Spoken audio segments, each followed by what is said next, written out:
No se trata de realizar estudios estadísticos. La desigualdad de número entre mujeres y hombres en ciencia es una realidad y el campo de la física no escapa a esto.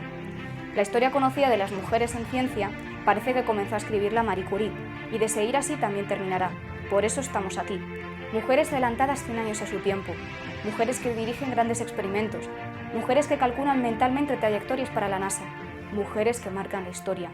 ¿Quiénes son todas esas mujeres?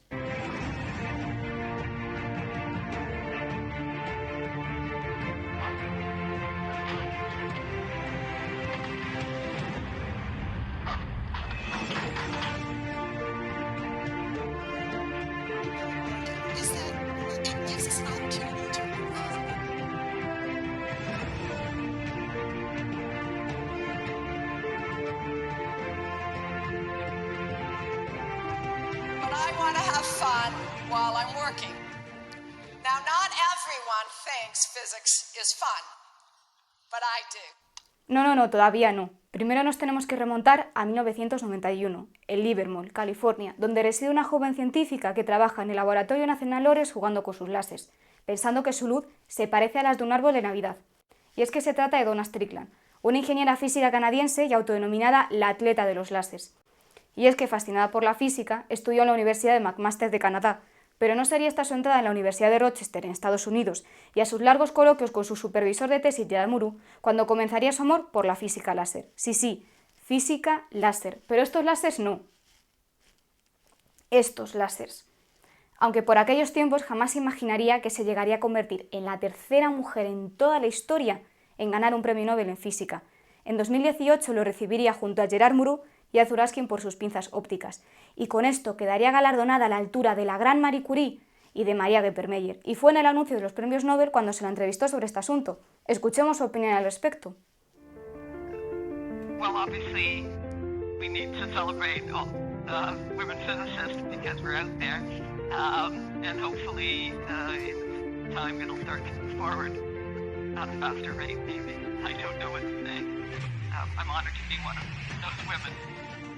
Pero es que esto no se acaba aquí. Actualmente lidera un equipo de investigación en la Universidad de Waterloo, en Canadá, sobre láseres de alta intensidad.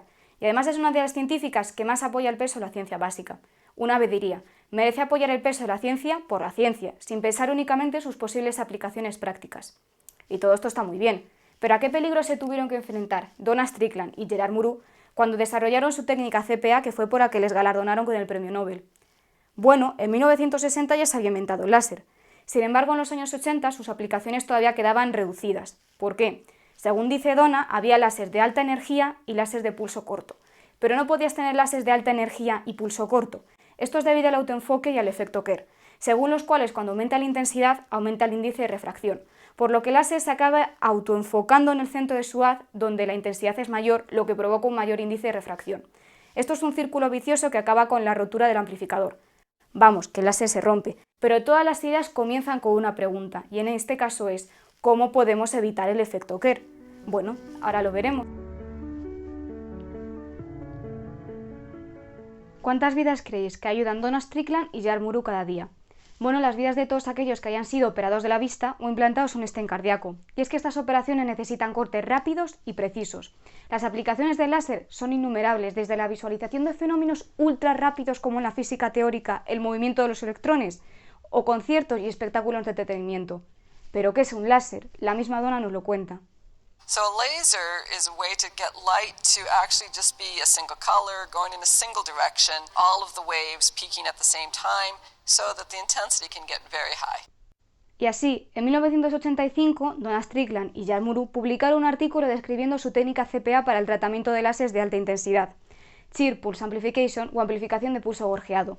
Y es que antes de esto ya se sabía que para evitar la fatal consecuencia del efecto Kerr había que abrir el haz, pero esto se hacía a lo ancho y era muy complicado. Pero ¿y si la abrimos a lo largo? Es decir, ¿y si la abrimos en el tiempo y no en el espacio?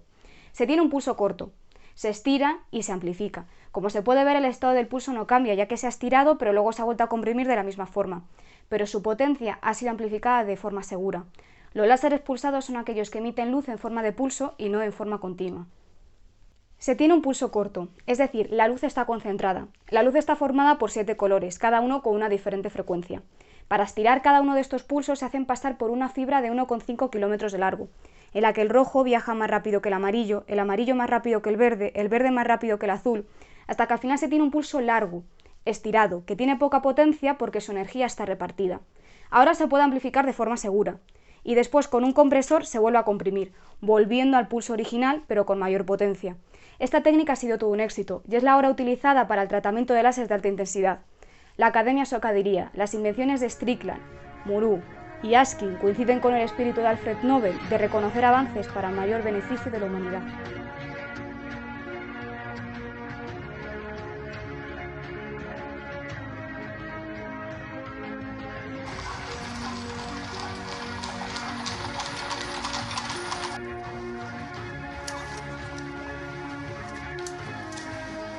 Y así, en la otra punta del mundo, hace más de medio siglo, en un país europeo, otra mujer científica dejaría huella en la historia de los premios Nobel.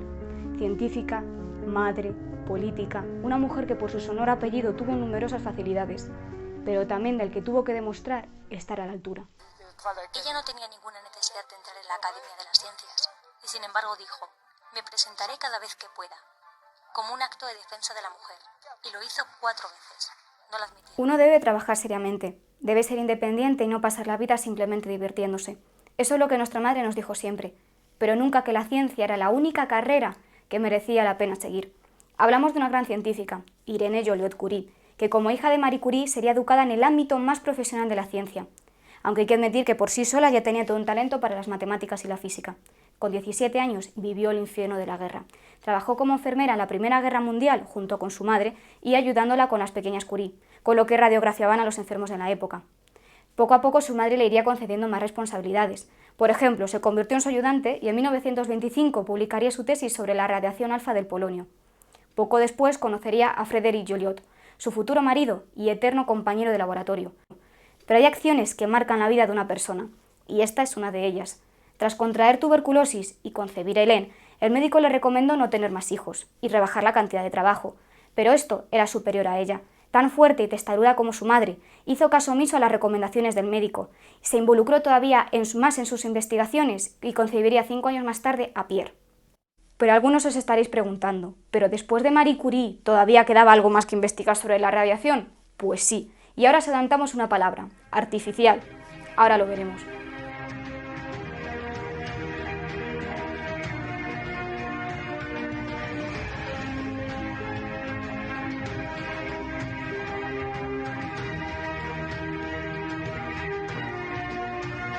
El matrimonio se centró en las investigaciones de Rutherford y así, bombardeando berilio con partículas alfa, estuvieron a esto de descubrir el neutrón y el positrón. Sin embargo, como no supieron interpretar bien sus resultados, al final perdieron estos descubrimientos. Pero como decía Irene, cuanto más alejado se está de la teoría, más cerca se está del premio Nobel. Con esto tomaron un nuevo enfoque y se centraron en las desintegraciones del polonio, que sabían que emitía radiación alfa, más partículas de helio, pero querían comprobar si también beta, electrones. Para esto colocaron una placa entre el polonio y el detector, y obtuvieron partículas como electrones, protones y positrones. Y tras cambiar el aluminio por la plata o el litio, comprobaron que los positrones no venían del polonio, sino de los absorbentes. Nació la siguiente pregunta: ¿y si el absorbente se volviese radioactivo? Y así es como nació la radioactividad artificial. Y es que eran los núcleos de helio que al impactar contra el núcleo de los absorbentes dejaban neutrones en él, convirtiéndolos en isótopos. Estos isótopos no eran estables, por lo que tendían a emitir partículas y a desmantelarse con el tiempo. Y durante este periodo de desmantelamiento eran radiactivos, como bien mostraban los contadores Geiger. Y así, en 1935, el matrimonio sería galardonado con el Premio Nobel de Química. Y es que la tabla periódica se quedaría como un mundo totalmente inexplorado, el de los isótopos. Irene era conocida por ser taciturna y austera. Sin embargo, fue su dedicación en el Comité Nacional de las Mujeres y su amplia y pública lucha por sus derechos lo que finalmente la definiría. El matrimonio era socialista y por tanto defendieron al bando republicano en la Guerra Civil Española. Su hija Hélène nos lo cuenta.